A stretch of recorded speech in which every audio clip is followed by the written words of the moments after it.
दिवाली आने से पहले हर तरफ विज्ञापनों की धूम है।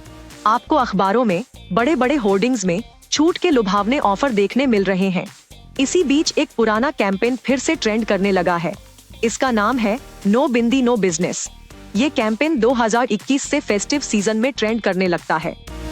आइए जानते हैं क्या है इस कैंपेन का मकसद और क्यों ट्रेंड कर रहा है ये कैंपेन। जैसा कि नाम से जाहिर है, इसका मतलब है बिंदी नहीं तो बिजनेस नहीं।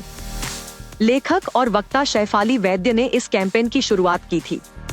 उन्होंने पाया कि दिवाली और हिंदू त्योहारों के दौरान बड़े बड़े ब्रांड्स अपने मॉडल्स को हिंदुस्तानी कपड़ों में तो दिखा रहे हैं, लेकिन किसी भी मॉडल ने बिंदी का इस्तेमाल नहीं किया है। उन्होंने इन बड़े ब्रांड्स पर हिंदू परंपराओं को खत्म करने का आरोप लगाते हुए ऐसे विज्ञापनों का विरोध किया और नो बिंदी नो बिजनेस कैंपेन की शुरुआत की। उनका कहना है कि कुछ साल पहले तक विज्ञापनों में दीपावली से जुड़े प्रतीक चिन्ह दिखाई देते थे, जिनसे हिंदू धर्म की पहचान होती थी। लेकिन पिछले कुछ सालों से विज्ञापनों से धीरे धीरे दिए गायब होने लगे, रंगोली गायब हो गई, फूल गायब हो गए और अब बिंदी, जो आखिरी प्रतीक था, वो भी दिवाली के विज्ञापनों से गायब हो गया।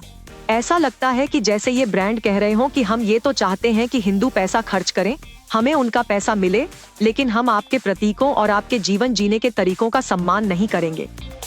इसीलिए नो बिंदी नो बिजनेस। इसके बाद से त्योहारों के मौसम में ये कैंपेन ट्रेंड होना शुरू हो जाता है। कैंपेन ने कई बड़े ब्रांड्स को निशाना बनाया है।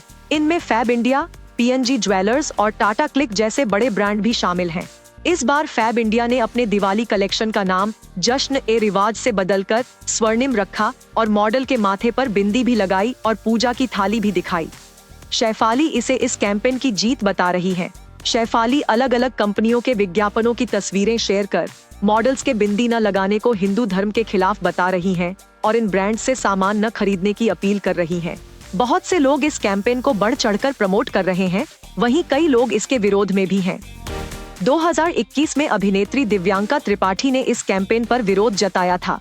उनका कहना था कि ये पूरी तरह से एक महिला की पसंद होनी चाहिए कि वो क्या खरीदती है। हिंदुत्व का मतलब लोगों की पसंद का सम्मान करना है।